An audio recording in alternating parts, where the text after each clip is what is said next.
Bab 1941, bukan urusanku. Nama, pemurni ki terkuat penulis, Li Daoran. Plus matikan mengatur ulang. Tuan muda, pria itu mengerutkan kening lebih erat, dan berkata dengan marah, siapa kamu? Menurutmu apakah tuan muda kita, adalah orang yang ingin kamu temui? Ada yang harus kami lakukan dan ingin menanyakan hal itu kepadanya, kata Fang Yu. Apa yang kalian pikirkan sehingga tuan muda kami akan berbicara dengan santai kepadamu? Keluar, aku beri waktu 3 detik lagi. Ekspresi pria itu penuh arogansi, dan Fang Yu serta Huaixu sama sekali diabaikan. Namun sikap tersebut dianggap wajar. Permukaan Fang Yu masih memiliki masa pemurnian, dan aura basis budidayanya dapat digambarkan sebagai minimal. Sedangkan untuk Huaixu, hanya ada satu negara bagian. Jenis budidaya ini sangat umum di Datian Chensing, bukan apa-apa. Cepat singkirkan kedua bajingan ini, aku akan kembali berbisnis. Saat ini, terdengar suara tidak sabar dari dalam tangki. Mendengar suara ini, mata Huaixu tiba-tiba menjadi dingin. Itu adalah suara pria gendut saat itu. Apakah Cao Tian ada di mansion? Fang Yu bertanya. Huaixu tampak serius dan menggelengkan kepalanya. Sepertinya aku masih harus bertanya pada orang ini, kata Fang Yu. Apakah kamu tuli? Lao Su memintamu untuk menghancurkan kedua benda ini. Saat itu, suara itu datang dari dalam kereta. Ledakan. Namun sebelum kata-katanya selesai, kereta di udara terseret oleh kekuatan yang sangat besar, kehilangan kendali di udara, dan jatuh.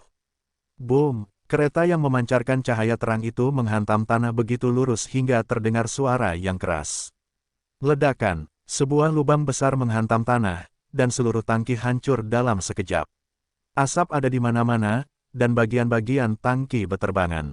Saat ini, dua sosok terlempar keluar. Salah satu sosok itu sangat gemuk, melemparkannya secara horizontal sejauh puluhan meter, dan berguling-guling di tanah beberapa kali sebelum berhenti. Adapun sosok lainnya adalah seorang wanita dengan pakaian terbuka dan riasan menggoda. Dia terjatuh 10 meter, menjerit, dan langsung pingsan. Petik 2 titik. Muda, tuan muda, pergi dan lihat apa yang terjadi pada tuan muda. Bawahan itu berteriak liar dengan ekspresi terkejut di wajahnya. Kedua puluh pengikut yang berada di belakang kereta itu segera bergegas menuju pria gendut itu. Namun saat ini, tubuh pria itu tiba-tiba melayang dan terbang ke arah lain. Wow, setelah beberapa saat, pria gendut itu tiba di depan Fang Yu dan Huaixu. Saat ini, pakaiannya robek, memperlihatkan lemak di perutnya. Rasa sakit yang luar biasa menyebabkan keluarga Yuan menangis. Apa yang kamu lakukan? Kamu sedang mencari kematian. Jika sesuatu terjadi pada tuan muda, kamu. Para pengikut di belakang melompat dengan cemas, menatap ke arah Fang Yu dan Huaixu. Namun, mereka tidak berani bertindak gegabah. Karena tuan muda mereka sudah berada di tangan masing-masing. Kamu, Yuan Dasao memandang Fang Yu dan Huaixu di depannya, tidak dapat berbicara, tetapi sangat kesakitan hingga dia tidak bisa berhenti menangis. Di mana Cao Tian? Huaixu memandang Yuan Dasao dan bertanya dengan suara dingin, apakah kamu melakukan apa yang terjadi pada keluarga Cao? Pertanyaan ini cukup mudah. Fang Yu dan Huaixu sama-sama mengamati reaksi tuan muda Yuan ini. Benar saja, saat mendengar dua nama Cao Tian dan Cao Jia, wajahnya jelas berubah. Aku tidak tahu. Yuan Dasao menjawab dengan mata panik. Bas! Huaixu memadatkan pedang dengan energi aslinya dan meletakkannya di depan leher Yuan Dasao. Katakan padaku yang sebenarnya, kata Huaixu Han. Merasakan niat membunuh Huaixu, serta bilahnya yang memancarkan suasana sedingin es, Yuan Dasao penuh semangat, dan lemak di wajahnya bergetar. Wajah Yuan Dasao pucat, keringat dingin mengucur di dahinya. Bas! Bila Huaixu telah menyentuh kulit leher Yuan Dasao, memotong garis darah. Berhenti. Rombongan di belakang melihat ini, dan rambut mereka berdiri. Jangan bunuh aku. Sudah kubilang. Yuan Dasao tidak bisa menahan diri lagi, menangis minta ampun. Nafas Huaixu sedikit pendek, matanya merah, dan dia menatap Yuan Dasao, dan bertanya, di mana Cao Tian? Mengapa kamu membunuh 4 keluarga Cao lainnya? Aku tidak membunuhmu. Aku tidak membunuh orang. Yuan Dasao berkata sambil menangis. Cao Tian juga dibawa pergi oleh orang lain, itu tidak ada hubungannya denganku. Mendengar kata-kata ini, Mata Huaixu berubah sedikit, tetapi pedang di tangannya bergerak lebih jauh, dan segera menembus kulit. Fang Yu melirik ke arah Huaixu dan berkata, "Tenang, jika dia mati, petunjuknya akan terputus." Niat membunuh di mata Huaixu sedikit mereda, dan bilah pedangnya bergerak mundur sedikit. "Cepat dan ceritakan apa yang kamu ketahui, jika tidak, kepalamu harus dipenggal. Jangan pernah berpikir untuk berbisnis di masa depan." Fang Yu memandang Yuan Dasao dan tersenyum. Yuan Dasao gemetar saat ini, ketakutannya sangat ekstrim. "Itu bukan urusanku, itu benar-benar bukan urusanku. Jangan bunuh aku." Yuan Dasao berseru, Cao Tian menjadi sasaran orang lain, itu bukan urusanku." Mendengar ini, Fang Yu melirik ke arah Huaixu dan berkata, "Ceritakan keseluruhan ceritanya, dan kami akan menyelamatkanmu." Segera, Yuan Dasao, yang ketakutan, sesekali menjelaskan situasi umum. Yuan Dasao awalnya bernama Yuan Zhenbao. Keluarga Yuan dan keluarga Cao memiliki kontrak pernikahan bertahun-tahun yang lalu. Hanya saja, Cao Tian dan ibunya tidak mengetahuinya. Tapi ketika dia keluar sekali, Yuan Zhenbao melihat wajah asli Cao Tian, dan dia menjadi begitu terobsesi dengan hal itu sehingga dia tidak bisa menahan diri, dan berteriak untuk menikahi Cao Tian sebagai istrinya. Patriark dari keluarga Yuan tidak punya pilihan selain menyetujui dan membiarkan Yuan Zhenbao membawa kontrak pernikahan kepada keluarga Cao untuk melamar. Usulan ini, yang tampaknya diyakini oleh Yuan Zhenbao, ditentang keras oleh keluarga Cao. Mereka tidak mau menikahkan Cao Tian dengan Yuan Zhenbao. Yuan Zhenbao sangat marah dan pergi ke rumah Cao beberapa kali berturut-turut, tapi masih menabrak tembok. Faktanya, keluarga Yuan tidak ingin menjalin hubungan dengan keluarga Cao yang sangat tidak bahagia. Satu demi satu ini pada dasarnya memblokir jalan Yuan Zhenbao. Yuan Zhenbao sangat marah, tapi dia tidak berdaya, paling banter dia hanya bisa berbicara kasar kepada keluarga Cao. Belakangan, bahkan tetua keluarga Yuan melarang Yuan Zhenbao pergi ke keluarga Cao. Dengan cara ini, Yuan Zhenbao sudah lama tidak mengunjungi rumah Cao. Namun, dia tetap tidak menyerah. Wajah Cao Tian telah tertanam dalam di benaknya, tidak mampu melepaskan dirinya. Jadi, 20 hari yang lalu, dia pergi ke rumah Cao secara diam-diam. Tapi kali ini, sebelum dia mendekati rumah Cao, dia menemukan bayangan gelap membubung ke langit dan terbang menjauh. Meski kecepatannya cepat, itu mungkin karena dia terlalu terkesan dengan Cao Tian. Dia masih menyadari bahwa bayangan gelap yang pergi dengan cepat sedang menahan seseorang. Dari segi pakaian dan tipe tubuh, itu adalah Cao Tian. Yuan Zhenbao merasakan ada yang tidak beres saat itu, karena aura bayangan hitam begitu kuat hingga tangan dan kakinya terasa dingin. Tapi dengan keraguan yang kuat, dia masuk ke rumah Cao. Kemudian, dia menemukan halaman dalam Cao dipenuhi asap hitam. Ketika Yuan Zhenbao memasuki halaman dalam, dia melihat mayat beberapa anggota keluarga Cao tergeletak di tanah halaman. Terlebih lagi, nyala api heterokromatik membakar tubuh mereka. Pada saat itu, hanya separuh dari tubuh orang-orang ini yang terbakar, dan separuh dari jenazah mereka terlihat. Melihat pemandangan ini, Yuan Zhenbao sangat ketakutan sehingga dia melarikan diri dan meninggalkan rumah Cao. Setelah kembali dengan tergesa-gesa, dia memberitahu ayahnya Yuan Jinsi tentang kejadian tersebut. Ekspresi Yuan Jinsi juga berubah, dan dia menamparkan Yuan Zhenbao. "Dasar anak pemberontak, sudah kubilang jangan menghubungi keluarga Cao yang malang ini.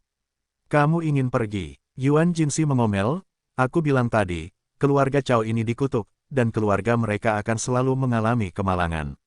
Untungnya, kontrak pernikahanmu dengan Cao Tian tidak terjadi." Setelah itu, Yuan Jinsi meminta Yuan Zhenbao untuk tidak melakukannya, sebutkan Cao Tian lagi dan lupakan apa yang terjadi hari itu di keluarga Cao.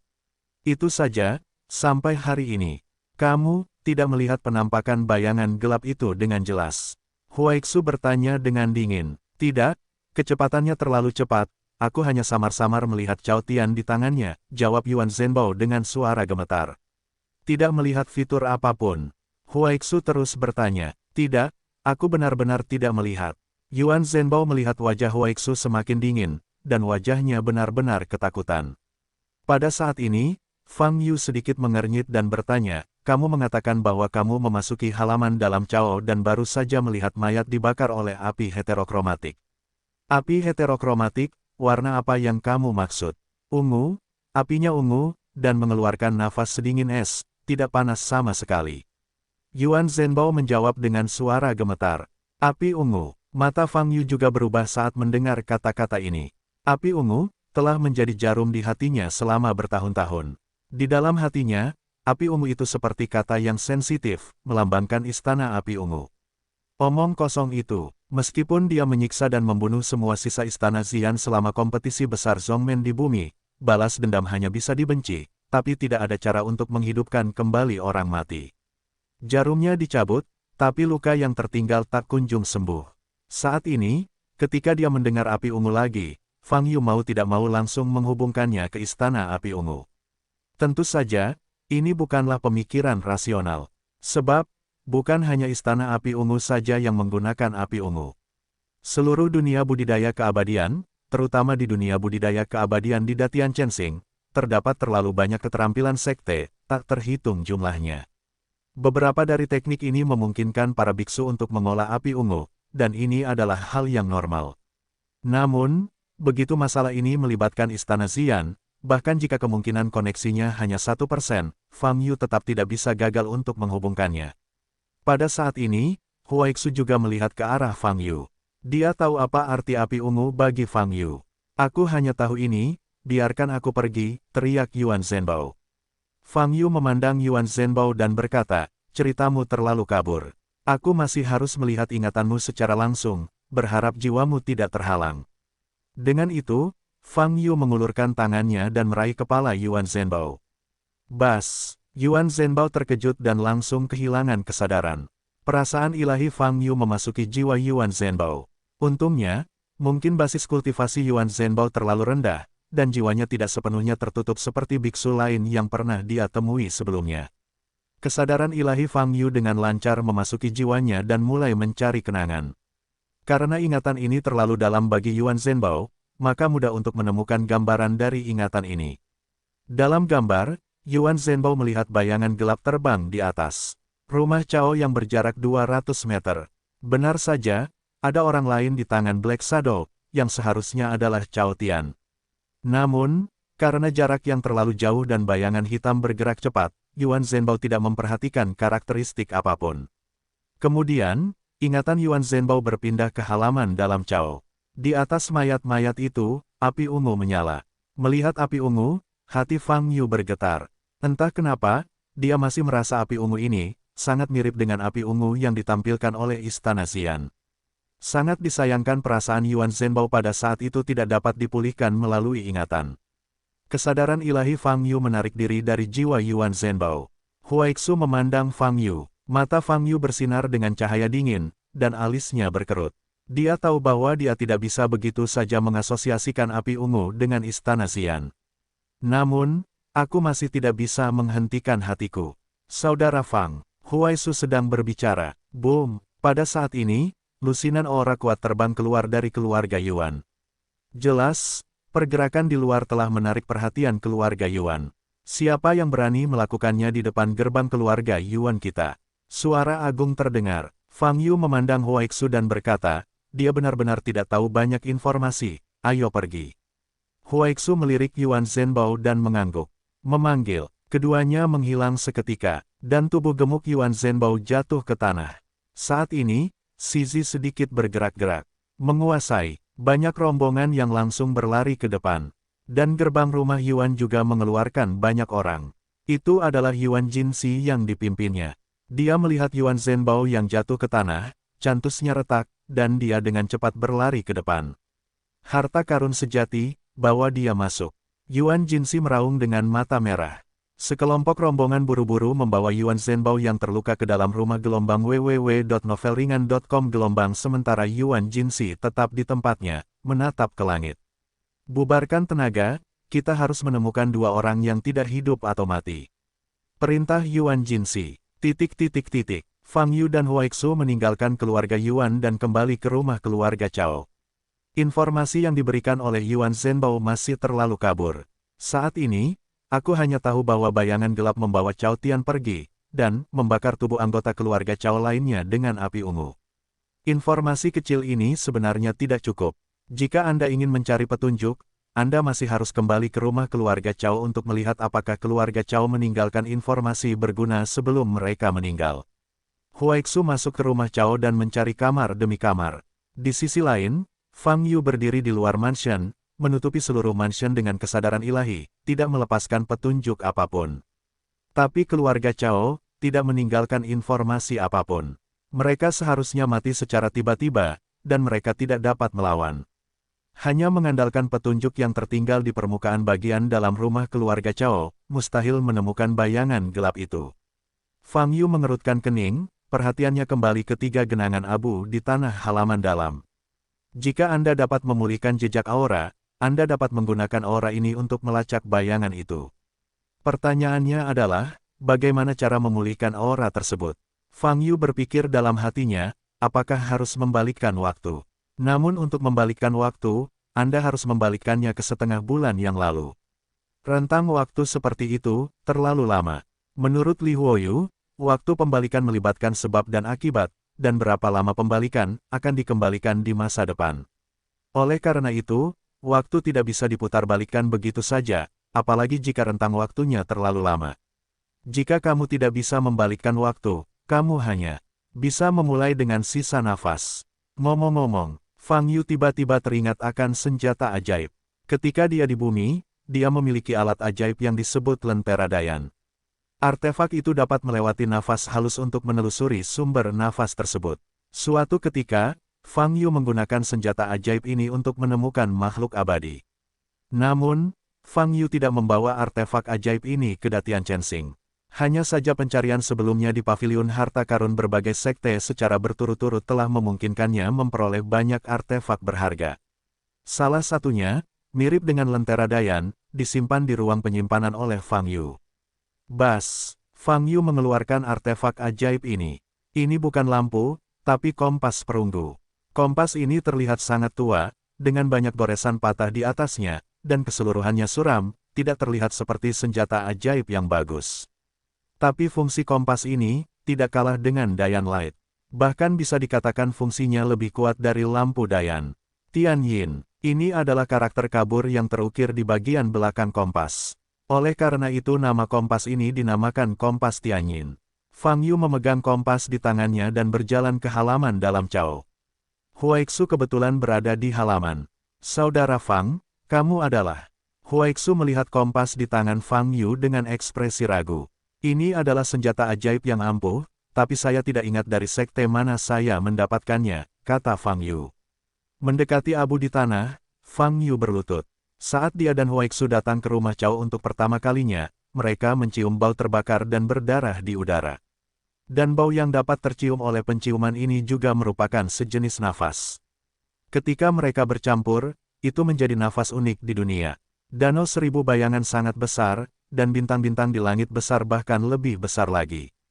Mungkin ada bau terbakar di banyak tempat, dan beberapa tempat juga mengeluarkan bau berdarah. Tapi keduanya menyatu, ditambah konsentrasi yang berbeda. Biar terlihat unik, dan bayangan tangan pada saat itu pasti telah terkontaminasi dengan aura ini, dan masih ada sisa-sisa di sepanjang jalan yang ditinggalkan Cao Tian. Inilah petunjuk yang bisa digunakan untuk melacak. Kompas Tianyin dapat melacak pihak lain melalui bau seperti itu, belum tentu aura dari tubuh. Namun, waktunya masih terlalu lama. Selain itu, kecepatan keluarnya bayangan hitam sangat cepat, meskipun tubuh terkontaminasi bau, mudah untuk terhanyut. Masih sulit untuk dilacak. Secara teoritis masih bisa dilacak. Pada saat ini, suara Li Huoyu terdengar, misalnya, jika Anda membuka mata jalan raya, Anda dapat melihat beberapa molekul yang sangat kecil tertinggal di udara, dan mereka akan tetap berada di tempatnya. Tentu saja, itu tergantung pada apakah Anda artefaknya cukup detail. Apapun yang terjadi, cobalah.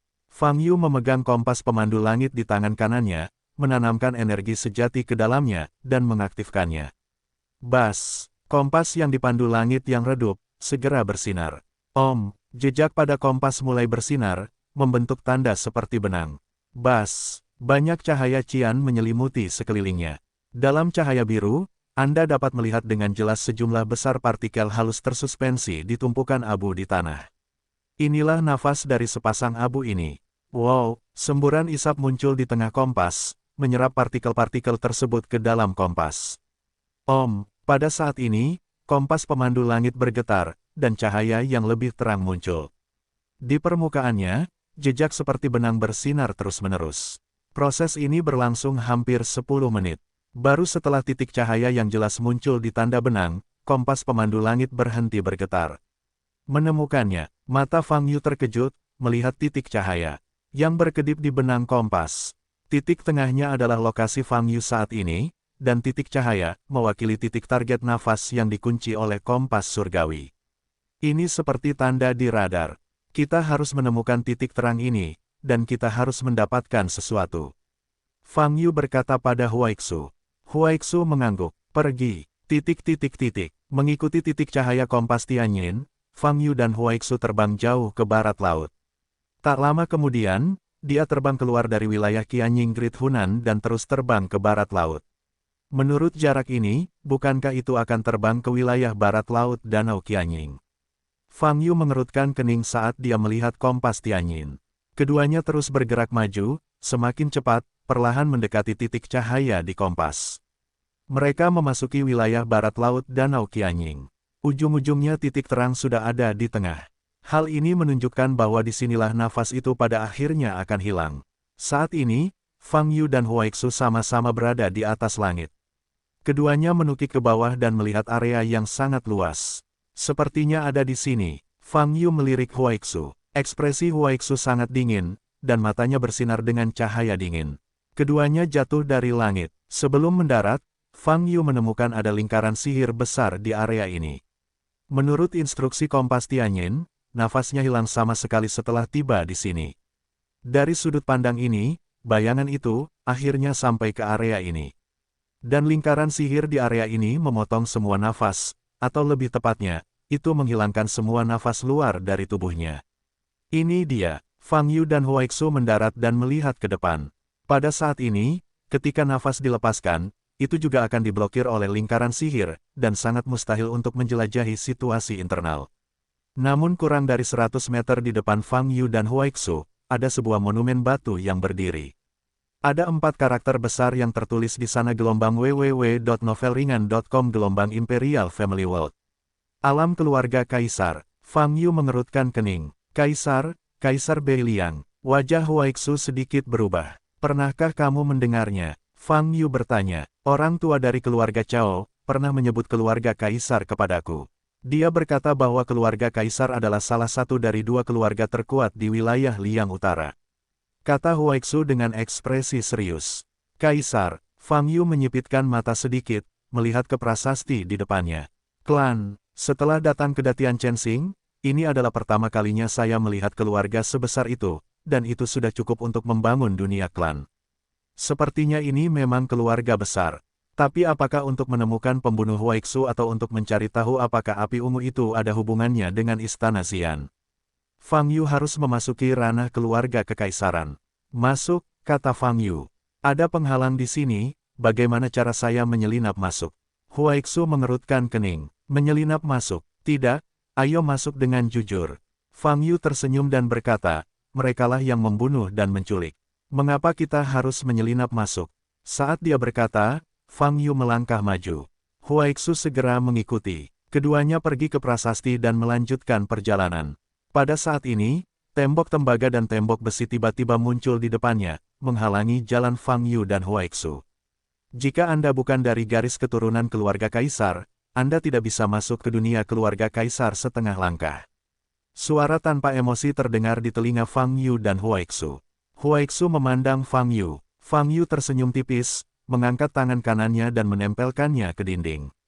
Ledakan. Detik berikutnya, suara keras. Energi kemarahan yang mengerikan itu meledakkan dinding tembaga dan dinding besi di depannya hingga meledak seketika, dan tanah meledak menjadi lubang. Besar, masuk, ayo masuk, kata Fang Yu. Boom, sekelilingnya dipenuhi asap dan debu. Huaixu sedikit terkejut, tapi tetap mengikuti Fang Yu dan melangkah ke ranah keluarga kekaisaran. Keduanya berjalan maju di sepanjang jalan tanpa terburu-buru. Di kedua sisi jalan terdapat lereng bukit yang membentang ke atas, semakin tinggi bagian depannya semakin tinggi. Melihat ke depan saat ini, Anda dapat melihat kedalaman dunia keluarga Kaisar. Bangunannya banyak sekali, ada istana dan menaranya, serta ada alun-alun kosong di tengahnya untuk berkumpulnya orang. Di langit di atas dunia klan, masih ada awan samar yang melayang. Sekilas terlihat seperti kota besar. Namun, ini adalah ukuran sebuah keluarga. Keluarga kaisar ini memang cukup besar, ini adalah keluarga terbesar yang pernah saya lihat sejak Datian Chensing. Fang Yu memandang Huaixu di sampingnya dan berkata, Huaixu tampak serius dan menatap ke depan. Mengusir. Pada saat ini, sekelompok besar biksu tiba-tiba muncul di udara di depan. Kelompok pembudidaya ini muncul begitu saja, dan berhenti di depan Fang Yu dan Huaixu tanpa peringatan. Hampir 40 orang. Kelompok biksu ini mengenakan jubah perang seragam, dengan tulisan, Kaisar, terukir di dada kanan mereka. Setiap biksu memegang pedang panjang dengan kilau emas gelap di tangannya. Pada saat ini, mereka menatap langsung ke arah Fang Yu, ekspresi mereka dingin, dan mata mereka penuh dengan niat membunuh. Pria berkepala itu memiliki janggut dan wajah kasar. Matanya menatap seperti lonceng tembaga, dan dia berkata dengan marah, tempat ini adalah wilayah keluarga kaisar kami. Anda berani menerobos dan menghancurkan tembok samping yang dipasang oleh wilayah klan kami adalah kejahatan besar. Kalian keluarga kekaisaran masih bisa menghukum orang. Fang Yu mengangkat alisnya. Ini adalah wilayah keluarga kaisar kami adalah Wang Fa. Pria itu berani berbicara ketika Fang Yu melihat Fang Yu, dan nadanya semakin marah. Bunuh kamu dan yang lainnya, namanya Kaisar Zhenhai, kaisar tingkat ketiga, ingat. Begitu suara itu turun, Kaisar Zhenhai menjabat tangan kanannya, dan pedang di tangannya meledak dengan energi pedang yang menakjubkan. Wow, pedang panjang itu menyapu udara, dan aura pedang meledak, langsung menuju Fang Yu dan Huaixu. Lakukan tanpa bertanya apapun. Fang Yu menyipitkan mata sedikit dan mengangkat telapak tangan kanannya untuk menghadapi energi pedang di depannya. Ledakan, kemarahan yang hebat meledak seketika, meledak ke udara. Energi pedang yang ditebas Kaisar Zhenhai dihancurkan oleh Zenqi di antara lampu listrik dan batu api. Dan setelah Jianqi, ada banyak penjaga kaisar di Kaisar Zhenhai, semuanya berteriak ngeri. Boom! Detik berikutnya, Zenqi menyerang mereka dengan suara yang memekakkan telinga. Pada saat ini, banyak penjaga kaisar terbang keluar dari tanah, menghantam berbagai tempat di tanah dengan keras. Mereka diledakkan hingga menjadi lumpuh, atau tulang mereka hancur, muntah seteguk darah, dan tidak sadarkan diri. Singkatnya, tidak ada yang bisa menolak kekuatan telapak tangan ini. Adapun Kaisar Zhenhai, dia telah jatuh ke tanah saat ini, wajahnya berlumuran darah, dan dia hampir pingsan. Dadada, terdengar suara langkah kaki. Penglihatan Kaisar Zhenhai tertutup darah, dan penglihatannya sangat kabur. Tapi dia nyaris tidak mengangkat kepalanya, dan dia masih bisa melihat Fang Yu berdiri di depannya dengan senyuman di wajahnya. Hati Kaisar Zhenhai masih linglung saat ini. Dia tidak dapat berpikir bahwa pernyataan Fang Yu yang tampaknya meremehkan akan meledakkan kekuatan yang begitu menakutkan. Jika dia mengetahui hal ini, dia akan siap sepenuhnya. Tapi sekarang, sudah terlambat untuk mengatakan apapun. Kamu, Zhenhai memandang Fang Yu, tidak dapat berbicara. Pada saat ini, Fang Yu berlutut, mengulurkan tangan, menyeka banyak darah dari wajah di Zhenhai, dan menggelengkan kepalanya lagi. Testus, kamu mengatakan apa yang kamu lakukan secara impulsif, itu membuatku sangat pasif. Fang Yu berkata tanpa daya, saya tidak ingin melakukan beban seberat itu, tetapi prosesnya terlalu cepat dan saya tidak memiliki kekuatan apapun. Melihat ketenangan dan ketenangan di wajah Fang Yu, Kaisar Zhenhai tenggelam ke dasar. Jika saat ini, dia masih tidak bisa melihat bahwa kekuatan Fang Yu tidak sesuai dengan nafasnya, maka dia pasti bodoh. Siapa lelaki ini? Dia menyembunyikan basis budidayanya dan masuk ke ranah keluarga kaisar. Ada banyak kengerian di hati di Zhenhai. Tapi sekarang, dia tidak bisa berbuat apa-apa. Saya datang ke rumah kaisar untuk mencari seorang gadis bernama Cao Tian. Fang Yu berkata dengan mata dingin, selain itu, aku ingin melihat orang yang membawa gadis itu pergi. Wajah Kaisar Zhenhai tidak berdarah, bibirnya bergerak, tetapi tidak ada suara. Jika kamu tidak dapat berbicara, kamu dapat memanggil orang yang dapat berbicara, jika tidak, aku akan terus bergerak maju. Fang Yu tersenyum. Saat ini, di dalam menara rumah kaisar. Ini dianggap sebagai pos penjagaan keluarga kaisar, yang bertanggung jawab atas pekerjaan penjagaan pada hari kerja. Fang Yu dan Huaixu menghancurkan tembok luar dan masuk ke wilayah keluarga kekaisaran, dan mereka telah lama ditemukan oleh mereka. Dan di Zhenhai adalah pemimpin para penjaga ini. Namun, banyak penjaga melihat dengan mata kepala sendiri bahwa Kaisar Zhenhai, yang mulia peringkat ketiga di klan, terluka parah oleh telapak tangan Fang Yu dan terhempas ke tanah. Pemandangan ini membuat semua penjaga menjadi pucat karena ketakutan. "Hei, siapa orang ini? Cepat beritahu Sanyai." Seorang penjaga berteriak keras. Setelah beberapa saat, rumah kaisar berada di samping. Seorang pria berpenampilan lembut sedang bermeditasi di ruangan yang sunyi, matanya terpejam rapat. "Sanyai, sesuatu telah terjadi, sesuatu yang besar telah terjadi." Pada saat ini, seorang pria mendorong pintu dengan kuat, wajahnya penuh kecemasan. Pria yang dikenal sebagai Sanyai perlahan membuka matanya, menatap pemuda pucat dan berkeringat di depannya, mengerutkan kening dan bertanya, "Ada apa?" "Ya, seseorang masuk ke wilayah klan kita, dan menembak serta melukai serius yang mulia di Zhenhai yang hendak berhenti. Saya gelombang www.lightnovelpdf.com gelombang penjaga kita sama sekali bukan lawan orang itu." Pemuda itu berbicara sangat cepat dan panik. Jawab, "Oke." Wajah Sanyai menjadi jelek, dan dia segera berdiri. "Pihak lain sendirian." "Tidak, ada dua orang, satu tua dan satu muda, dan yang melakukannya adalah pria yang tampak lebih muda." Jawab pemuda itu, "Dua orang." Sanyai tampak murung dan berpikir, "Sanyai, kamu harus cepat, orang itu akan segera memasuki area inti rumah kaisar kita." Pemuda itu berkata dengan cemas. Mendengar ini, Sanyai segera mengangkat kepalanya, dengan niat membunuh yang tajam terlihat di matanya. "Jangan biarkan dia masuk ke dalam. Aku akan lewat sekarang." Sanyai berkata dengan dingin. Memanggil. Detik berikutnya, Sanyai berubah menjadi seberkas cahaya dan menghilang di tempatnya. Di Zhenhai akhirnya pingsan. Badannya garing banget. Fang Yu menggelengkan kepalanya dan berdiri. Dia melirik ke depan lagi, dan tidak ada penjaga lain yang datang untuk menghentikannya. "Kalau begitu, silakan." Fang Yu menoleh untuk melihat ke arah Huaixu, dan berkata, "Kami akan terus berjalan ke dalam." Dengan cara ini, keduanya terus berjalan ke depan. Ikuti jalan tersebut dan berjalanlah lebih jauh 10 km, sebelum bangunan rumah kaisar. Tapi sebelum Fang Yu berjalan beberapa langkah, sosok lain muncul di depan Fang Yu. Orang ini berwajah anggun, berpakaian putih, dan sangat kutu buku. "Berhenti." Pria itu mengangkat tangannya dan memberi isyarat kepada Fang Yu dan Huaixu untuk berhenti. Fang Yu menyipitkan mata sedikit, menatap pria di depannya, dan berkata, "Kamu siapa lagi?" Pada saat ini, pria itu juga melihat wajah Fang Yu, mula-mula mengerutkan kening, lalu wajahnya berubah drastis.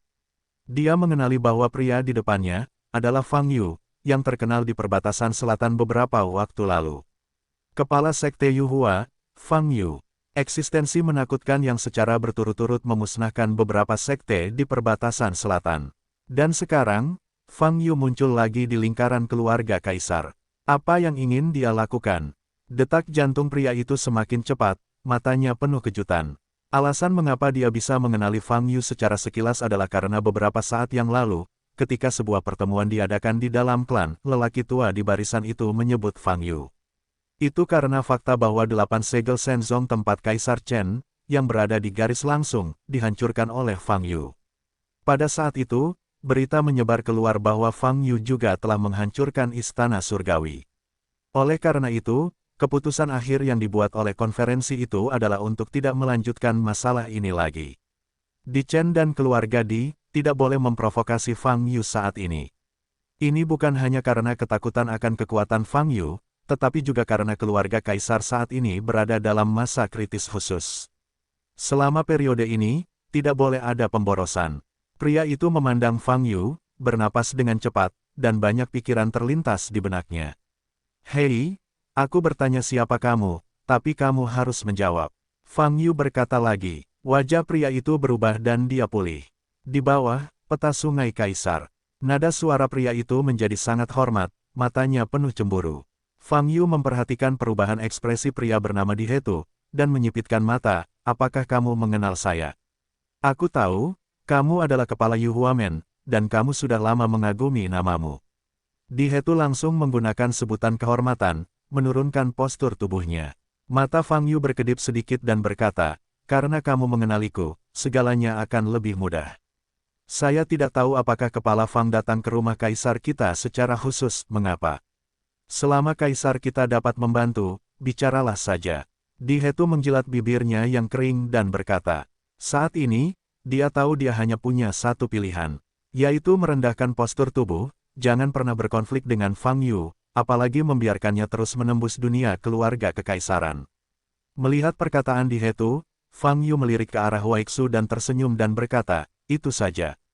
Saya mencari seseorang yang menculik seorang gadis bernama Cao Tian dan membunuh seluruh keluarga gadis itu. Saat berbicara, Fang Yu mengamati ekspresi wajah Di Hetu. Menurut hasil pelacakanku, orang itu akhirnya memasuki ranah keluarga kaisarmu, dan kemudian auranya menghilang. Fang Yu berkata, jadi, aku datang ke sini, saya ingin tahu di mana gadis itu saat ini, apakah orang itu dari keluarga kaisar Anda? Kaisar Hetu membuka matanya lebar-lebar dan berkata, Kepala Fang, keluarga kaisar kami sama sekali tidak menyadari masalah ini, dan keluarga kaisar kami tidak akan pernah melakukan apapun yang berdampak buruk. Silakan periksa. Petik 2. Saya menemukannya dengan sangat jelas, orang itu aura pada akhirnya akan jatuh ke ranah keluarga kaisarmu. Fang Yu berkata dengan ringan. Kepala Fang, kami benar-benar tidak punya, lanjut Di Hetu. Biarkan aku masuk dan melihat-lihat, dan aku akan mempercayaimu. Fang Yu mengangkat alisnya, adapun retorikamu, tidak meyakinkan, lagi pula, tidak. Ada yang akan mengakui bahwa dia telah melakukan hal seperti itu. Mendengar ini, wajah Di Hetu berubah total. Jangan biarkan Fang Yu masuk. Kalau tidak, hal-hal yang telah lama dipersiapkan oleh keluarga kaisar, kemungkinan besar akan berantakan, atau kecelakaan lain akan terjadi.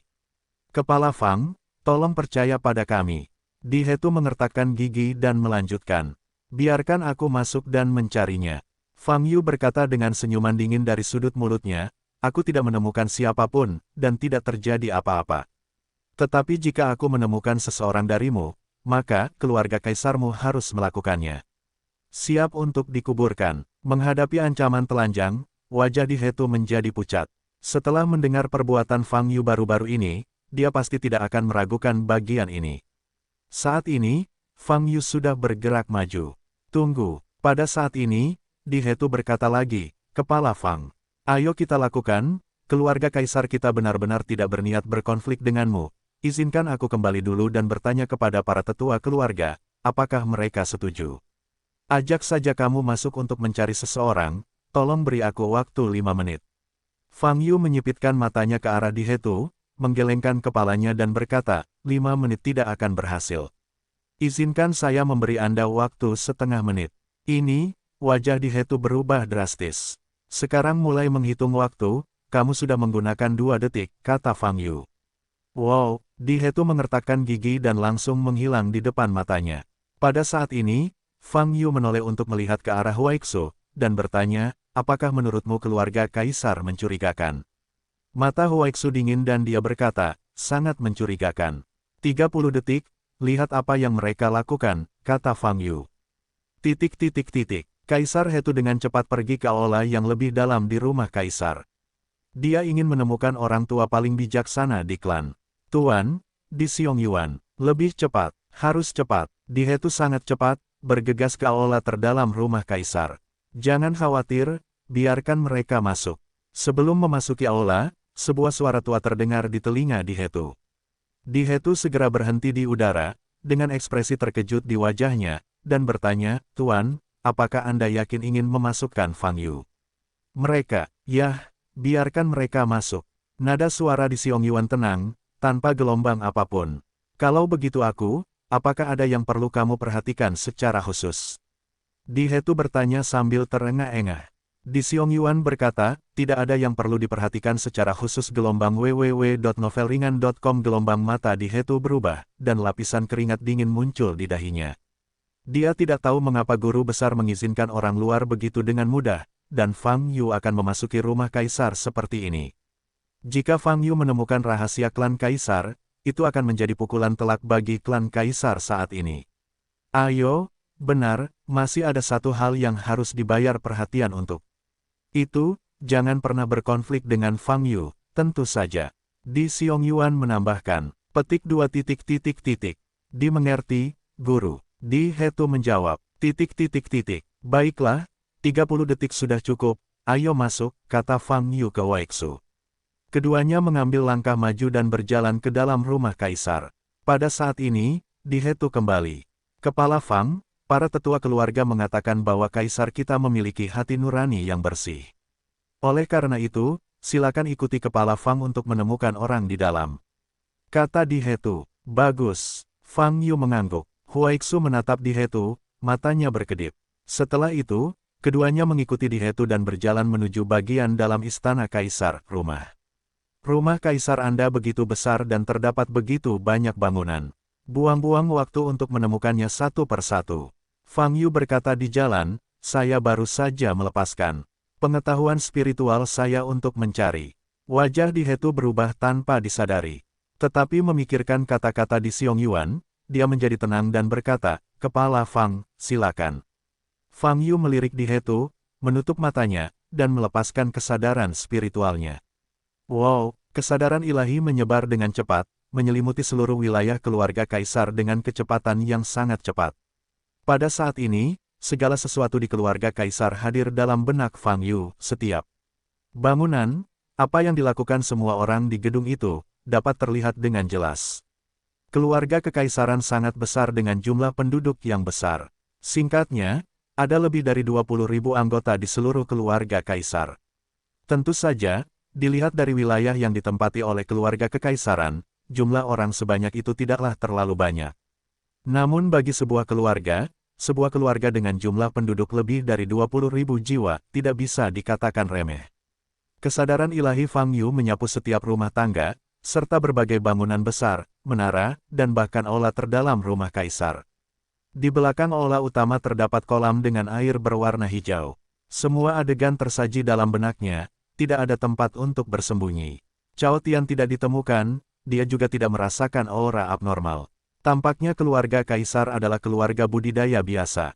Apa yang terjadi dengan keluarga Cao sebenarnya tidak ada hubungannya dengan keluarga kaisar. Pikir Fang Yu. Pada saat ini, dia tiba-tiba melihat seorang pria bermeditasi di sebuah ruang rahasia yang dibangun di sebuah gunung jauh di dalam rumah kaisar. Sekilas Fang Yu mengenali wajah pria ini.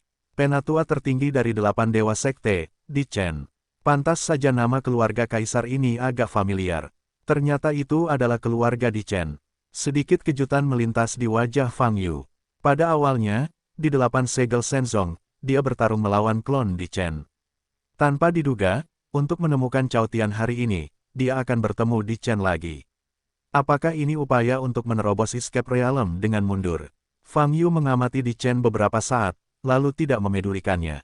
Baginya, menemukan Cao Tian dan talenta yang mengambil Cao Tian sekarang adalah kuncinya.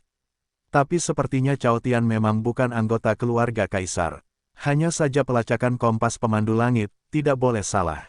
Apakah orang itu berpikir untuk membersihkan napasnya untuk mencegah pelacakan ketika dia datang ke sini?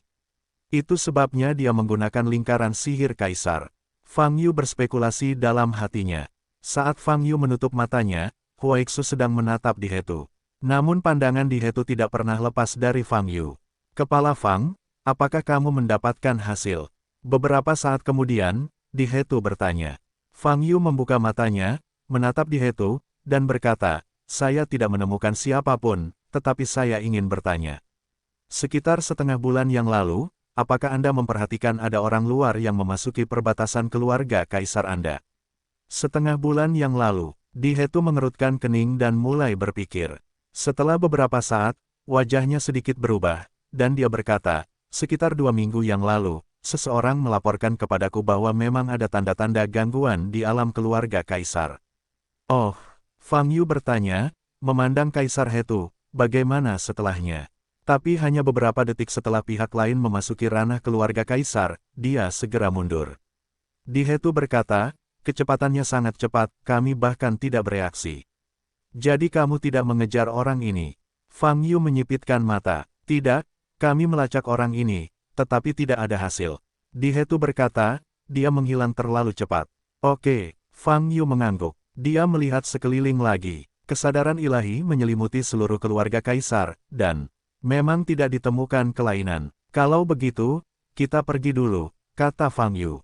Di Hetu jelas merasa lega, dan berkata, baiklah, saya akan menyuruh kepala Fang pergi. Selain itu, mengenai masalah ini, kaisar kita akan membantu kepala Fang untuk terus memperhatikan dan menyelidiki. Jika ada petunjuk, kami pasti akan memberitahu kepala Fang. Petik 2. Bagus, jawab Fang Yu. Dengan cara ini, Fang Yu dan Huaixu meninggalkan wilayah keluarga kekaisaran di bawah kepemimpinan Kaisar Hetu. Kembali keluar, Fang Yu memandangi prasasti di depannya, menyipitkan mata dan berpikir. Saudara Fang, apakah benar-benar tidak ada kecurigaan dalam keluarga kaisar? Huaixu mengerutkan kening dan bertanya, naluriku memberitahuku, mereka punya masalah. Perasaan spiritualku telah menutupi setiap sudut rumah kaisar mereka, dan bahkan sehelai rambut pun di tanah dapat terlihat, tapi Cao Tian memang tidak ditemukan. Fang Yu memandang Huaixu dan berkata, meskipun saya juga merasa mereka memiliki beberapa masalah, tetapi di permukaan mereka tidak menemukan masalah apapun. Kita tetap harus bersikap masuk akal saat keluar berjalan-jalan di sungai dan danau, dan kita tidak boleh membuat masalah dengan tidak masuk akal. Kamu tidak bisa menjatuhkan keluarga kaisar mereka hanya dengan insting saja. Wajah Huaixu serius, dia menghela nafas, dan berkata, petunjuknya rusak. Fang Yu mengerutkan kening dan melihat ke dalam rumah kaisar. Rangkaian hal sebelumnya selalu membuatnya merasa salah. Tapi apa yang salah, saya tidak bisa memikirkannya untuk beberapa saat. Lingkaran sihir yang didirikan di ranah keluarga kaisar sebenarnya dapat menghalangi penglihatan internal. Mengapa keluarga besar begitu berhati-hati? Saat ini, Huaixu di sebelahnya berkata. Mendengar kata-kata ini, otak Fang Yu berkelebat. Dia tahu apa yang salah. Keluarga kekaisaran memiliki lingkaran sihir besar di luar wilayah klan untuk menghalangi penglihatan internal. Alasan mengapa saya tidak ingin melakukan ini pada awalnya, singkatnya, dapat dilihat bahwa keluarga kaisar sangat waspada terhadap orang luar. Tapi barusan, setelah Fang Yu memasuki rumah kaisar, dia melepaskan akal sehatnya, tapi dia bisa dengan mudah mendeteksi segala sesuatu di rumah kaisar, bahkan para biksu yang berada di ruang rahasia rumah kaisar pun terpesona. Dalam proses ini tidak ada hambatan. Kesadaran spiritualnya, dia bisa pergi kemanapun dia mau. Tidak peduli bagaimana kamu memikirkannya, ini juga merupakan situasi yang tidak masuk akal. Keluarga kaisar harus membuat lingkaran sihir untuk menutupi bagian luarnya saja, bagaimana mungkin bisa melihat bagian dalam dengan jelas. Bahkan jika Fang Yu takut pada Fang Yu, tidak ada alasan untuk melepaskan semua penutupnya. Mungkinkah? Fang Yu memandang dunia keluarga kekaisaran gelombang www.novelringan.com gelombang dan membuka matanya ke jalan. Bas, pedang salib emas muncul di pupilnya. Pada saat ini, segala sesuatu di ranah keluarga kaisar muncul dalam pandangan Fang Yu. Lingkaran luar, berbagai bangunan di dalamnya. Pada saat ini, Fang Yu melihat bahwa di dalam lingkaran sihir terluar, ada lingkaran sihir lain yang lebih rahasia, seperti perisai, menutupi seluruh bagian rumah kaisar. Dan melalui lapisan ini, Anda dapat melihat situasi di dalam rumah kaisar. Apa yang Anda lihat di permukaan sama persis dengan sebelumnya. Namun di bidang penglihatan mata Dao, Anda dapat melihat kelainan yang jelas saat ini. Artinya, setiap orang di keluarga kaisar memancarkan untaian energi hitam. Nafas ini sangat dingin dan tidak nyaman. Dan aura yang sangat aneh ini adalah sesuatu yang tidak dirasakan Fang Yu ketika dia melepaskan kesadaran ilahi di dalam klan kaisar. Semua yang kulihat dengan akal sehatku barusan benar-benar ditutup-tutupi. Fang Yu terkejut. Dia tidak menyangka penyamaran pihak lain akan membuatnya tidak sadar. Setidaknya, kesadaran ilahi tidak dapat mendeteksinya. Nafas ini terasa agak familiar. Fang Yu mengerutkan kening. Dia terus mengamati setiap tempat di dunia keluarga kekaisaran dengan mata jalan. Pada saat ini, dia menemukan bahwa melalui perspektif mata jalan, ada banyak pengalihan di bawah kolam terdalam dunia keluarga kaisar. Sun hijau muda bersilangan di bawah tanah, seperti pembuluh darah di tubuh manusia, dan akhirnya menyatu menjadi. Fang Yu berbalik dan melihat ke belakang. Arah itu adalah danau besar Qianying. Pengalihan bawah tanah rumah kaisar, akhirnya mengalir ke danau besar Qianying. Dengan kata lain, kolam di dalam rumah kaisar terhubung dengan danau Qianying. Jarak pengalihan bawah tanah sangat jauh, sungguh aneh. Fang Yu menyipitkan mata dan menyentuh dagunya, agak bingung. Penggalian saluran air bawah tanah yang begitu panjang oleh Kaisar adalah untuk membawa air dari Danau Qianying ke bagian dalam Kaisar. Apa peran air Danau Qianying? Kalau tidak perlu menghabiskan banyak waktu untuk menggali saluran air seperti itu. Huaixu berdiri di samping, mengerutkan kening melihat ekspresi Fang Yu. Dia tahu Fang Yu pasti melihat sesuatu. Pada saat ini, Fang Yu juga pulih dan melihat ke arah Huaixu. Bagaimana, Saudara Fang? Huaixu bertanya. Fang Yu menggaruk keningnya dan berkata, tidak mudah untuk mengatakannya. Melalui sudut pandang mata jalan, dia memang melihat hal-hal yang sengaja disembunyikan oleh Kaisar. Namun, selain aura abnormal para biksu dari keluarga Kaisar, dan kolam di kedalaman keluarga Kaisar yang berkomunikasi dengan Danau Qianying, sepertinya tidak ada situasi lain. Masih tidak menemukan Cao Tian, dia juga tidak melihat api ungu, apalagi nafas istana Xian. Secara umum, keluarga Kaisar menutupi beberapa hal. Hanya saja hal-hal yang mereka tutupi sepertinya tidak ada hubungannya dengan hal-hal yang ingin dilacak oleh Fang Yu dan Huaixu. Keluarga kekaisaran mungkin benar-benar tidak ada hubungannya dengan insiden Cao Tian. Yang ingin mereka tutupi adalah rahasia keluarga kekaisaran mereka, tapi rahasia ini. Fang Yu berkata, aku tidak begitu tahu apa itu, terkait tanpa penelitian yang serius. Huaixu tampak sangat serius. Aku ingin melacak keberadaan Cao Tian, tapi di pihak Kaisar, petunjuknya rusak. Setelah bayangan hitam itu membawa Cao Tian ke rumah Kaisar, menghilang seperti ini. Jadi apakah Cao Tian saat ini masih hidup atau sudah mati, dan kemana dia dibawa? Saudara Fang, petunjuknya sekarang sudah rusak, haruskah kita kembali ke rumah Cao dan mencari petunjuk lainnya? Huaixu bertanya. Tidak, petunjuknya belum terpecahkan. Fang Yu menggelengkan kepalanya dan berkata, menilai dari informasi yang tersedia saat ini, Cao Tian memang bukan anggota klan Kaisar, tapi itu tidak berarti, klan Kaisar sama sekali tidak curiga. Saat ini, keluarga kekaisaran adalah satu-satunya petunjuk. Meskipun kemungkinannya rendah, kamu harus mulai dari keluarga Kaisar. Kalau begitu kita, ingin memasuki ranah keluarga Kaisar lagi. Huaixu bertanya sambil menyipitkan matanya. Tidak. Aku tidak akan kembali untuk saat ini. Fang Yu mengalihkan pandangannya ke danau besar Qianying di belakang aliran air di bawah wilayah keluarga kekaisaran, dan tersenyum, kali ini, kita akan memeriksanya dari danau besar Qianying. Mendengar ini, Huaixu tertegun sejenak, agak bingung. Karena kita harus memulai dari keluarga Kaisar, mengapa kita harus memulai penyelidikan dari danau Qianying yang jaraknya 100 km? Ayo pergi dulu. Aku akan menjelaskan kepadamu rahasia yang disembunyikan oleh keluarga Kaisar dalam perjalanan. Fang Yu berkata pada Huaixu. Bagus, jawab Huaixu. Keduanya meninggalkan wilayah keluarga kekaisaran dan menuju danau besar Qianying. Pada saat ini, dalam wilayah keluarga Kaisar. Melihat Fang Yu dan Huaixu pergi, Di Hetu menghela nafas lega, menyeka keringat dingin di dahinya, meninggalkan menara penjaga, dan terbang menuju aula terdalam rumah Kaisar. Tak lama kemudian, dia sampai di aula utama, tapi tidak memasukinya, melainkan berlutut di ruang terbuka di luar aula. Tuan, Fang Yu sudah pergi. Di Hetu menunduk dan berkata, oke, nada suara di Xiong Yuan masih tenang. Di Hetu menjilat bibirnya dan tidak bisa menahan diri untuk bertanya, Tuan, Fang Yu baru saja masuk ke rumah Kaisar kita, dan juga melepaskan kesadaran ilahi untuk mencari orang, jadi biarkan dia pergi, apakah tidak apa-apa? Apa masalahnya? Apakah Fang Yu menemukan sesuatu?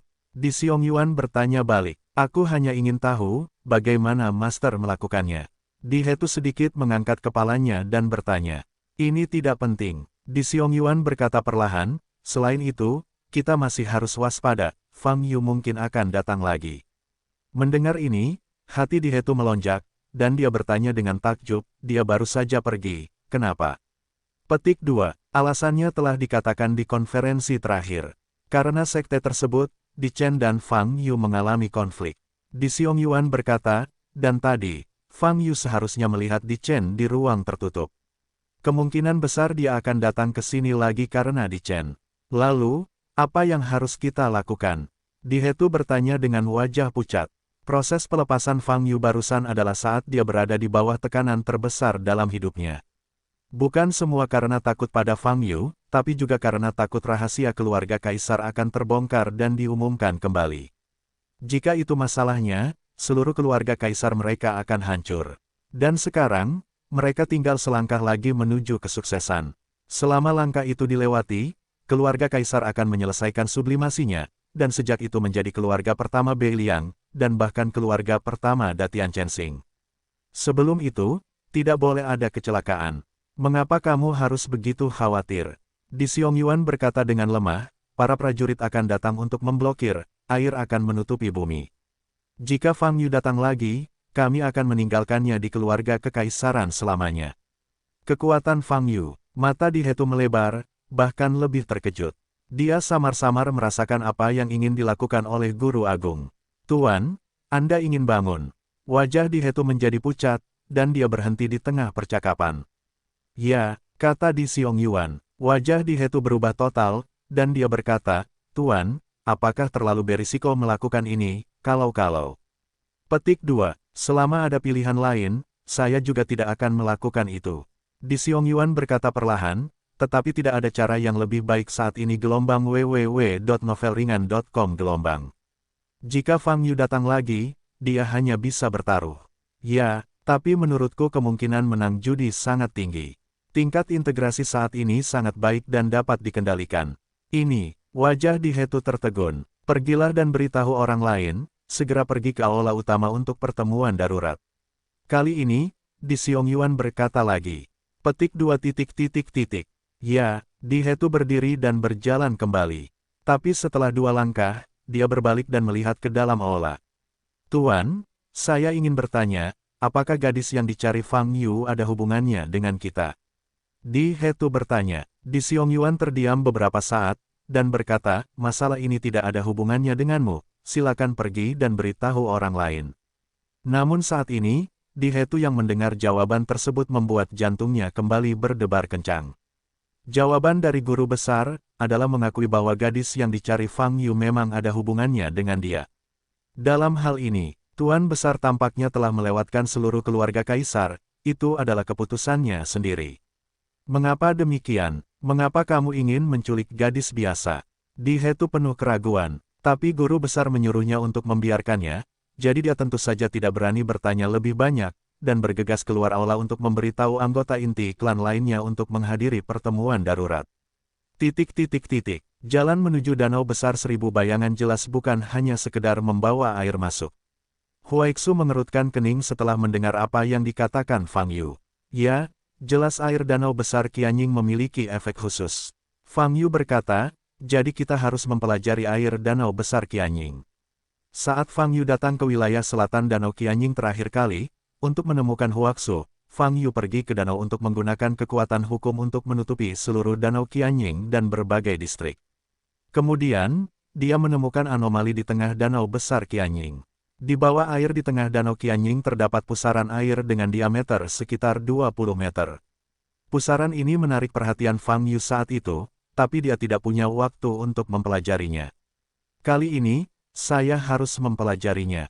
Kami telah mempelajari secara menyeluruh rahasia danau besar Qianying terlebih dahulu, dan kemudian kami memahami apa yang dicakup oleh keluarga kaisar, dan mungkin kami dapat menemukan petunjuk tentang Cao Tian.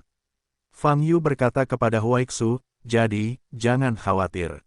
Karena pihak lain tidak memilikinya. Membunuh Cao Tian secara langsung, tetapi memilih untuk mengambilnya menunjukkan bahwa Cao Tian sangat berharga baginya. Adapun rumah kaisar, itu ada di sana, kamu tidak dapat melarikan diri jika kamu mau. Terlepas dari apakah keluarga kaisar ada hubungannya dengan Cao Tian, aku harus membersihkannya, atau lebih tepatnya, aku harus membersihkan Kaisar Chen itu. Mata Fang Yu dingin. Di Chen adalah salah satu orang yang berpartisipasi langsung dalam pengepungan gerbang Yuhua. Kebencian ini harus dibalas, namun premisnya adalah untuk memperjelas situasi keluarga kaisar terlebih dahulu. Wow, Fang Yu dan Huaixu dengan cepat mendekati Danau Qianying. Danau 1000 bayangan begitu besar sehingga orang hanya dapat melihat danau hijau tak berujung dari arah manapun mereka melihatnya, seperti laut. Karena kamu pernah mendengar tentang Tuan dan Iblis Bayangan Besar, kamu pasti juga pernah mendengar berbagai legenda tentang danau besar 1000 bayangan. Fang Yu memandang Huaixu dan bertanya, ketahuilah satu hal, dikatakan bahwa lebih dari satu kepala iblis telah terbangun di danau besar Qianying, kata Huaixu. Fang Yu mengangguk. Tetapi ada satu hal yang membuatku bingung, Saudara Fang. Apa sebenarnya iblis yang dikatakan Biksu Datian Chensing? Apakah mirip dengan makhluk asing yang kita temui di bumi? Huaixu sedikit mengernyit dan bertanya. Mata Fang Yu bergerak sedikit, dan dia berkata, pertanyaan ini adalah pertanyaan yang bagus, karena setelah saya tiba di Datian Chensing, saya benar-benar bertemu dengan iblis. Secara umum, selain penampilan, perbedaan antara iblis dan makhluk asing itu masih cukup besar. Makhluk asing adalah makhluk yang diciptakan untuk menghancurkan umat manusia di bumi dan kristal sumbernya. Pemikiran dan kemampuan mereka sengaja diciptakan. Tentu saja, sangat mungkin keberadaan itu disalin dalam gambar setan. Tentu saja, itu tidak masalah. Sejauh yang saya pahami, kepala iblis adalah makhluk yang terkondensasi dan terbangun setelah demonisasi. Mereka memiliki kekuatan yang diperluas dan cukup kuat.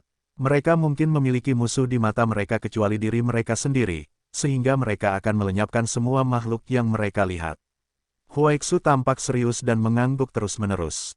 Kamu tidak perlu terlalu serius. Sebenarnya, aku tidak tahu banyak tentang kepala iblis, bicarakan saja dengan santai.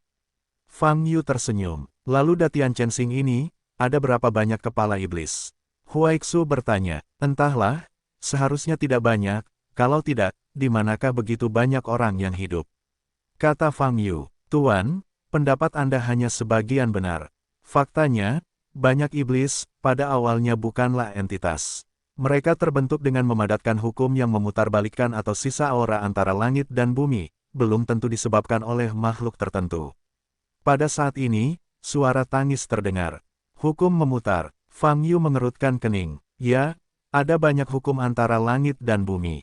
Kata air mata menangis. Lalu bagaimana hukum-hukum ini muncul? Fang Yu bertanya, meninggalkan keberadaan yang menciptakan dunia ini. Jawab air mata dingin, artinya menciptakan keberadaan dunia ini, dan juga menciptakan iblis. Fang Yu bertanya dengan alis terangkat. Ciling terdiam beberapa saat, dan berkata, kamu benar-benar berpikir begitu. Fang Yu awalnya ingin mengatakan sesuatu. Namun saat ini, dia dan Huaixu telah memasuki langit di atas danau besar Qianying. Melihat ke bawah, Anda dapat melihat danau hijau. Sangat sulit untuk mengatakan apa yang hidup di bawah danau sebesar itu, kata Fang Yu. Saya belum pernah melihat danau sebesar ini, kata Huaixu. Fang Yu menyelam, mencapai permukaan danau, dan mengulurkan tangannya. Wow, semburan air menyembur di depan mata Fang Yu. Fang Yu membuka mata jalan dan mengamati danau di depannya. Air danau adalah air danau, dan tidak ada bau khusus di dalamnya. Fang Yu menyipitkan matanya dan melihat ke arah lain. Ayo pergi ke tengah danau. Fang Yu berkata pada Huaixu. Di dalam istana kekaisaran, saat ini, lebih dari 200 orang telah berkumpul di kuil. 200 orang ini adalah para leluhur dan pemuda berprestasi dari berbagai cabang keluarga kaisar, dan mereka adalah bagian inti dari keluarga besar kaisar. Di kursi tinggi di atas aula utama, ada seorang lelaki tua berambut putih dan mengenakan linen duduk di depannya. Dia kurus, tidak tua, tidak reyot, dan terlihat sangat energik. Ini adalah guru besar keluarga kaisar, Kaisar Xiong-yuan. Di kedua sisinya terdapat 4 posisi samping, duduk dengan master kedua hingga master kelima. 5 penguasa adalah 5 kekuatan keluarga kaisar. Lebih dari 200 orang berkumpul di aula, dan suasananya seharusnya hidup. Tapi setelah mendengarkan kata-kata di Xiong-yuan, suasana di tempat kejadian sangat menyedihkan. Wajah semua orang dipenuhi dengan keterkejutan dan keheranan. Bahkan 4 master yang duduk di sebelah di Xiong-yuan memandang di Xiong-yuan dengan heran. Saudaraku, apakah kamu benar-benar ingin melakukan ini? Tanya guru kedua di Tianhong. Saya berkata, ini adalah langkah yang tidak berdaya. Di Xiong-yuan tampak tenang dan berkata gelombang www.novelringan.com gelombang tidak ada pilihan lain. Petik 2. Ada begitu banyak orang di sini, tidak bisakah kita memiliki Fang Yu? Mengapa kita menggunakannya secara langsung? Guru keempat Zhao Yang berkata dengan penuh semangat. Di Xiong-yuan meliriknya, dan dia segera tutup mulut. Kamu seharusnya memiliki banyak informasi tentang Fang Yu. Orang ini telah menyapu perbatasan selatan dan tidak ada lawan. Di Xiong-yuan berkata dengan ringan, dengan kekuatannya sendiri, kita dapat terus menghancurkan sekte api ekstrim, istana surgawi, kaisar kita. Rumah memang sangat kuat, tetapi seberapa kuatkah itu dibandingkan dengan Tiangong? Mendengar ini, wajah keempat tuan itu berubah. Keluarga kaisar kita akan melakukan segala upaya untuk menghancurkan istana surgawi. Di Xiong-Yuan bertanya lagi. Keempatnya wajah tuan berubah, dan tidak ada jawaban. Ini benar-benar tidak mungkin sekarang, tetapi ketika rencananya berhasil, kita pasti bisa melakukannya, tidak akan memakan waktu lama. Di Zhaoyang berkata dengan kesal. Ya, saya harus menunggu rencananya berhasil. Di Xiong-Yuan melirik di Zhaoyang dan berkata, tapi sekarang, apakah rencananya berhasil? Di Zhaoyang mengertakkan gigi dan menundukkan kepalanya dalam diam. Sudah ada 12 dari kumpulan badan uji pertama di keluarga kaisar kita yang hampir mencapai kedewasaan. Di Xiong-Yuan menoleh dan berkata kepada seluruh aula, salah satunya hanya setengah langkah lagi dari kedewasaan penuh.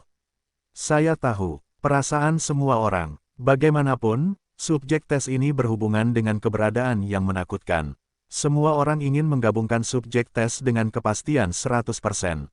Tetapi hal seperti ini sering terjadi di dunia.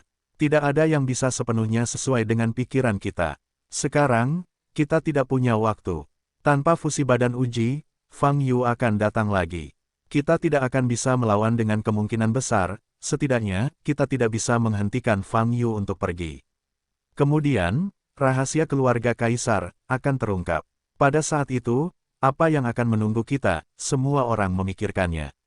Ada keheningan di aula. Di Xiong-Yuan adalah guru besar keluarga kaisar mereka, dan juga diakui sebagai orang paling bijaksana.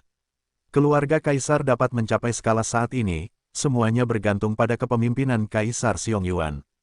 Tapi sekarang, apa yang dikatakan di Xiong-Yuan sangat jelas, dan tidak ada yang bisa memikirkan bantahannya. Mereka juga tahu bahwa jika bukan karena tidak ada pilihan, Tuan Besar tidak akan pernah membuat keputusan berisiko seperti itu. Memang, tidak berdaya. Fang Yu, bajingan ini. Kenapa kamu datang ke sini saat ini?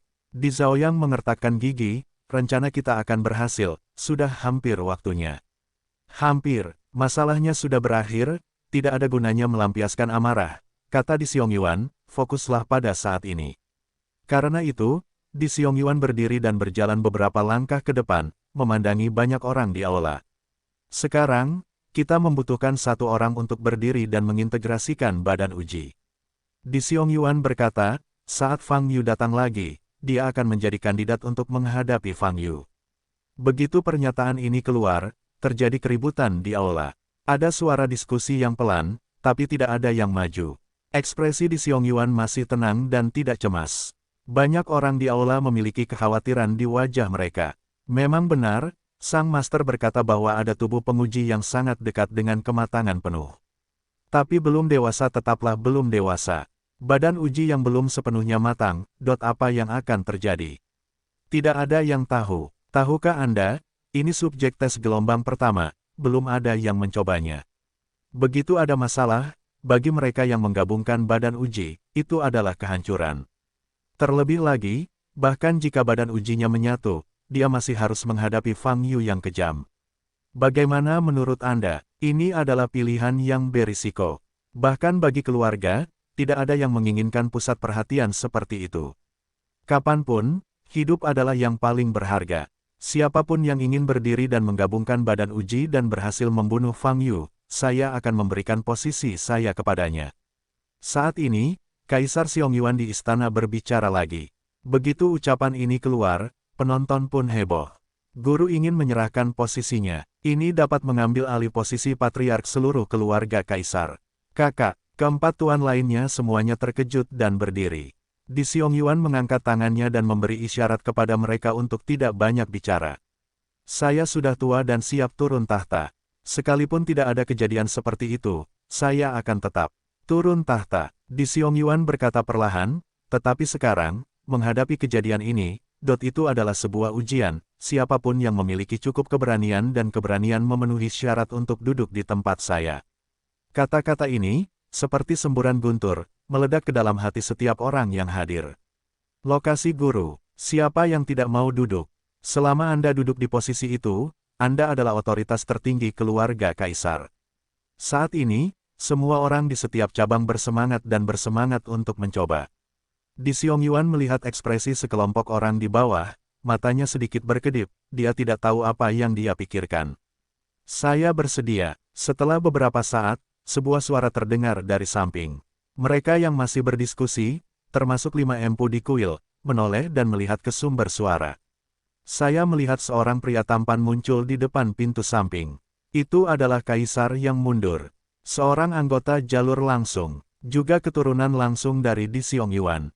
Saat Di Chen muncul, ekspresi semua orang berubah. Saya juga bersedia, Tuan, lepaskan aku, biarkan aku pergi. Saat ini, banyak orang mulai berebut berteriak.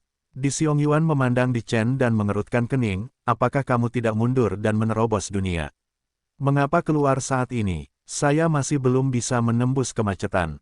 Di Chen memandang Di Xiongyuan dengan kebencian dan rasa dingin di matanya, dan berkata, saya telah mendengar dari Hetu apa yang terjadi hari ini.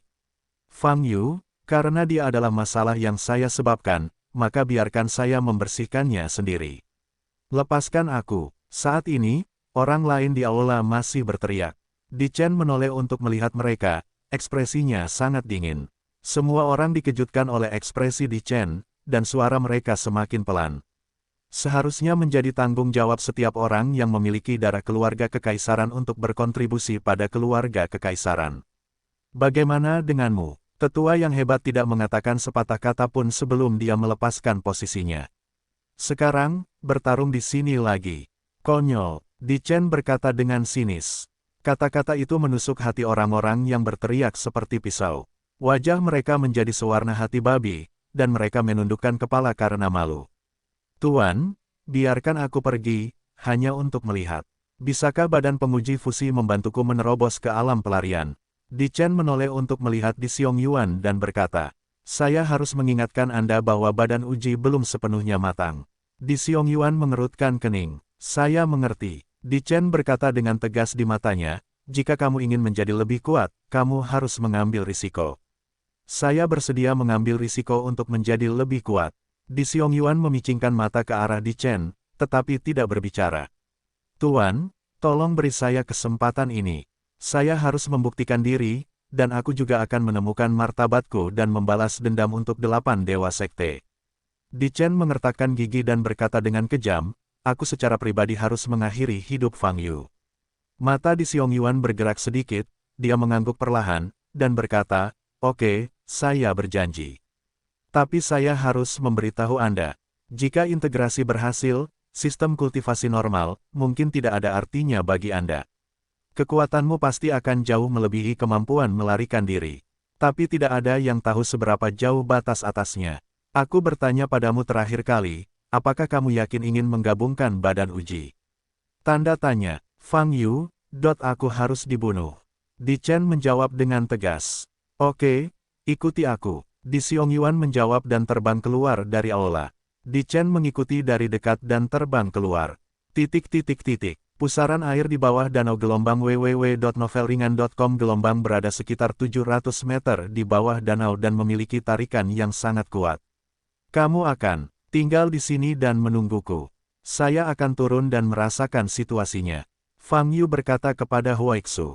Bagus. Huaixu mengangguk. Engah. Fang Yu terjun ke air danau dan bergegas ke dasar danau dengan kecepatan yang sangat cepat. Keilahiannya perasaan telah mengunci pusaran di bawah danau. Semakin dekat, semakin kuat hisapannya.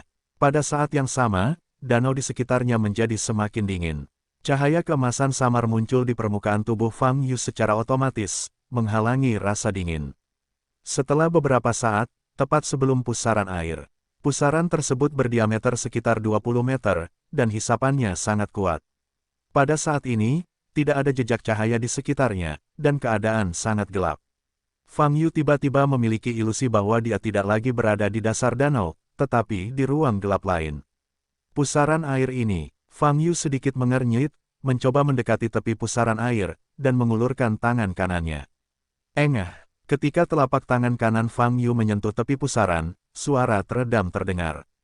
Rasanya seperti mengatakan bahwa baling-baling yang berputar dihadang oleh Fang Yu. Jika tubuh Fang Yu tidak begitu mempesona, seluruh separuh tubuhnya harus digulung dan dipelintir menjadi beberapa bagian. Dengan kekuatan yang begitu kuat, bukankah ini penggiling daging? Fang Yu mengerutkan kening. Dia membawa kekuatan isap yang kuat dan terbang tepat di atas pusat pusaran air. Letak pusat pusaran itu gelap gulita, seperti lubang hitam. Fang Yu membuka mata jalan dan mengamati lokasi pusat pusaran air. Tetapi pada saat pandangannya terkunci di tengah pusaran air itu sepertinya menyadarinya, tiba-tiba meledak dengan kekuatan tarikan puluhan kali lipat. Ledakan, Fang Yu sudah dekat satu sama lain, dan dia langsung tertarik ke pusat pusaran air. Wow, Fang Yu hanya merasakan paksaan di sekitarnya mencapai puncaknya pada saat tertentu, dan kemudian tiba-tiba menghilang. Saat ini, dia tidak lagi berada di luar pusaran air atau di dalam danau, tetapi tiba di tempat yang gelap dan sunyi. Sekilas, seluruh ruang tampak berbentuk setengah lingkaran. Dan di dinding di semua sisi banyak terdapat titik cahaya hitam. Di mana titik cahaya ini berada, berkas cahaya dipancarkan langsung ke tengah seluruh ruang.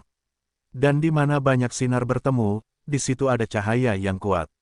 Kelompok cahaya ini tidak besar, tetapi cahaya hitam yang mekar sangat kuat, seolah-olah dapat menghilangkan penglihatan orang, dan terus berkedip.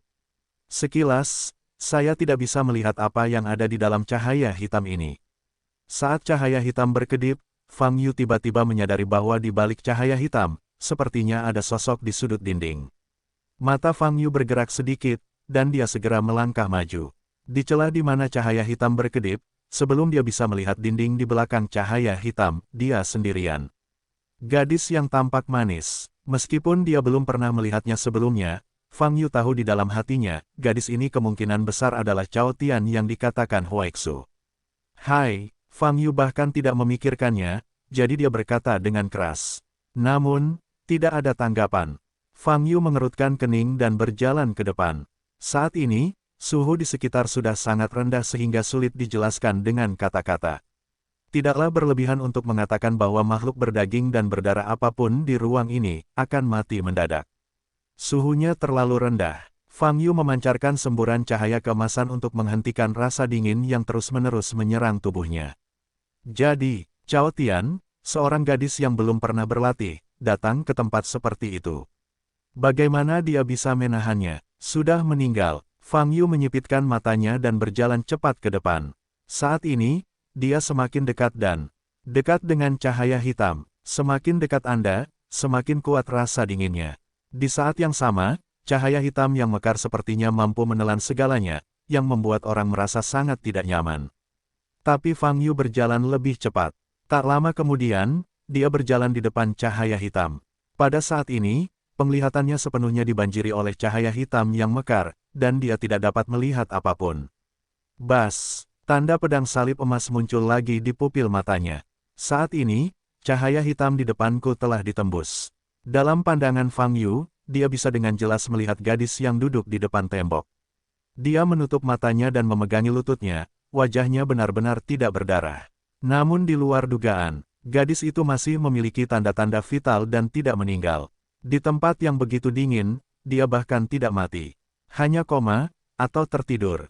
Bagaimana ini mungkin? Fang Yu sangat terkejut. Namun saat ini, perhatiannya kembali ke bagian depannya, dan bagian dalamnya terus-menerus bermekaran dengan cahaya hitam.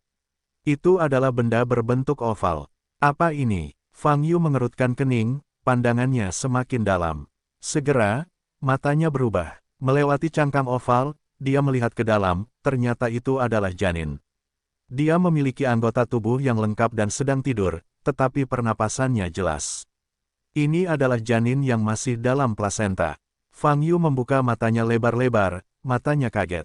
Dia bisa melihat dengan jelas dalam penglihatan dada Oai. Memang benar janinnya utuh, dengan mata tertutup dan istirahat. Penampilannya tidak ada bedanya dengan bayi manusia, hanya saja kulitnya berwarna abu-abu. Fang Yu tidak menyangka bahwa di dalam pusaran air bawah air pada jarak 700 meter di dasar Danau Qianying, akan ada janin seperti itu. Siapa yang tinggal di sini? Janin ini, ada apa? Dipenuhi keraguan, Fang Yu maju 2 langkah lagi. Dia menyipitkan mata dan dengan cermat mengamati bentuk janin dan nafas di tubuhnya. Apa yang keluar dari keempat dinding itu bukanlah pancaran cahaya, tapi sesuatu yang mirip dengan tali pusar. Tali pusar ini terus-menerus menyuplai nutrisi ke janin, dan nutrisi ini mengeluarkan bau berdarah, tapi bukan darah. Apa itu? Mata Fang Yu berkedip, dan dia tidak mengalihkan pandangannya. Dan gadis itu, kenapa dibawa ke tempat ini? Ketika Fang Yu sangat bingung, janin yang berada dalam bidang penglihatannya tiba-tiba membuka matanya. Bas, itu adalah dua murid gelap. Saat janin membuka matanya, seluruh ruangan terdistorsi dengan hebat. Pada saat yang sama, murid Fang Yu bersinar dengan cahaya keemasan, mengembunkan tanda pedang salib emas di depannya. Om, jejak pedang salib emas bersinar. Ledakan, detik berikutnya, terdengar suara keras. Di tengah suara keras, Fang Yu mendengar dengusan teredam.